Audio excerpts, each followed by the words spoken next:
Good evening, everybody. It is Mr. Nobody back at it.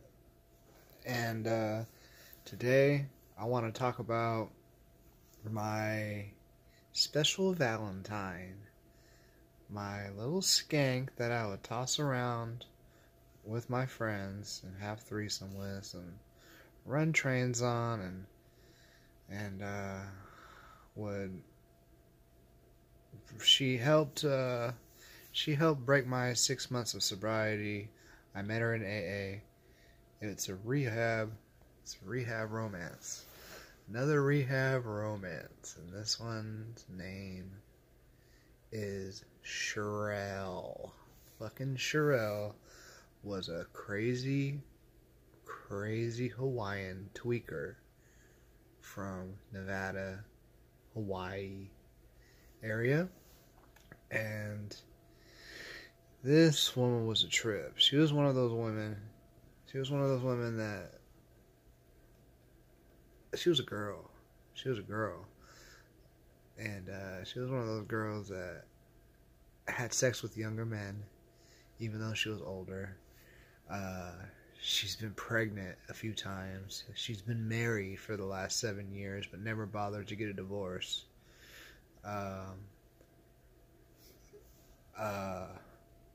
Again, she makes up stories. She took way too much ecstasy as a kid, and I'm here to tell you about a specific story about how I banged this woman into a fucking psychosis, and how basically I started doing some blow. I gave her some blow, and she had a psychosis. So let me tell you the story. Rehab romance number 2. So I get forced to go to AA because I was on some diversion type probation, where you have to stay out of trouble for like a year to 18 months, and you do that and you're scot-free. So they told me, since I couldn't stop smoking weed and smoking spice, that I should go to AA. I go to AA, I meet this woman named Cherell. She's fucking crazy. Ecstasy user, ex-tweaker, ex-alcoholic, who's trying to get her life together, who is living with her Hawaiian Samoan cousins out in Northern California. And I click up with her because she's with the young people, and usually when you start doing an AA and actually like doing the deal, you start clicking up with other young people. And I did this, and me and her had fun, and she was like a blowjob away from being homeless most of her time up in Northern California. So she really liked that I had a car, that I would answer the phone whenever she called, and that I was a reliable person, you know. And she was physically attractive, but she was like rapidly gaining weight while she was going to AA. That's usually what happens to women and men. They either go to the gym and get big and muscular, or they gain weight and get big and fat. Me and her decided to get big and fat together. We would hang out. We would go on like little adventures together and stuff. And eventually, we had sex. And eventually, Valentine's Day came, and I decided to spend the Valentine's night with her. And basically, I banged her brains out. Like, we had sex like at least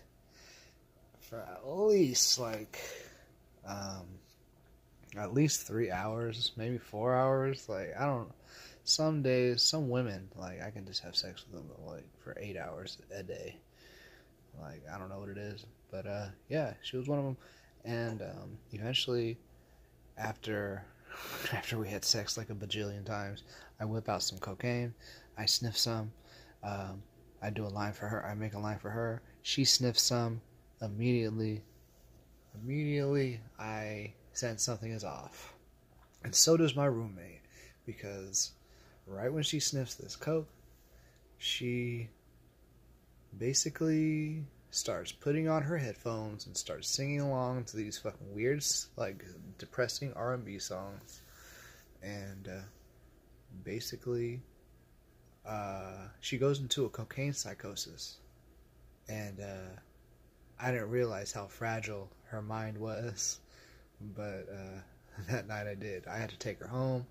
I was like, look, we gotta go home. There's something wrong with you. And she freaks out. She takes it as a sign of rejection. She's like, you know what? I'm gonna get my big ass Samoan cousins to beat the fuck out of you. And I'm like, yeah, they probably could beat my ass, but I don't think anybody is gonna listen to anything you have to say for the next, like, 5 years of your life. So, go fuck yourself. So, I get her in the car, finally, and she's like, blah, blah, blah, blah, blah, blah, blah. She's a fucking babbling, fucking psychotic cokehead, and I finally, I go buy her some food. I buy her some food to shut her the fuck up, and then, she asked for more blow, and I'm like, no, you fucking weirdo, you fucking geeked out fucking cokehead, I'm not giving you any more blow. And we go to fucking, I remember we were out, like, outside of Napa in American Canyon, and we went to Wiener Schnitzel or some shit, and I picked her up like a fucking hot dog or some shit, and this bitch fucking sneezes, and guess what comes out? Fucking blood. She sneezes blood, and it's like a fucking shotgun spray, fucking all over my car, the inside of my car, the windshield. It looks like a fucking scene from Pulp Fiction when he blew that guy's head off in the back of the car. This bitch sneezes and gets blood all over, blood splatter all over the inside of my car. And the look in her eyes after she did that was like a deer in the headlights. She had no idea. She had, like, no idea what she did. I don't even think she knew where she was. She was so fucking coked out and fucking sore from the long, hard dick I was giving her that Valentine's Day.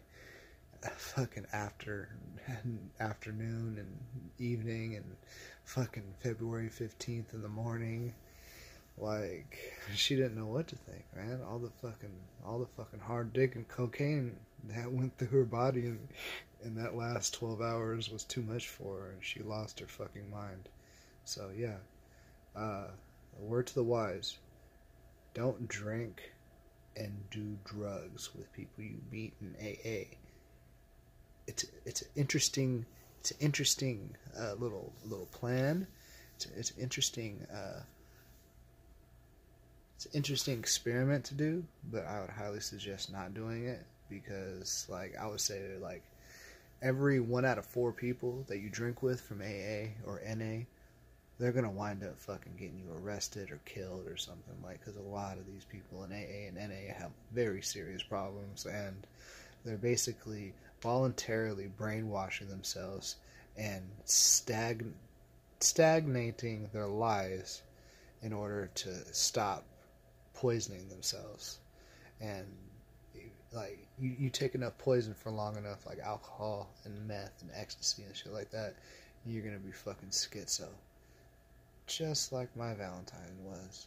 The one that was fucking sneezing fucking blood chunks in my fucking car and making it look like a Pulp Fiction scene on my windshield. Oh man. Like, if somebody swabbed DNA in that car, they would find her fucking blood all inside of my car because she sneezed. And she had those big ass shotgun Hawaiian nostrils, so sure, there was a wide blast radius. Alright guys, stay off that dope, kids.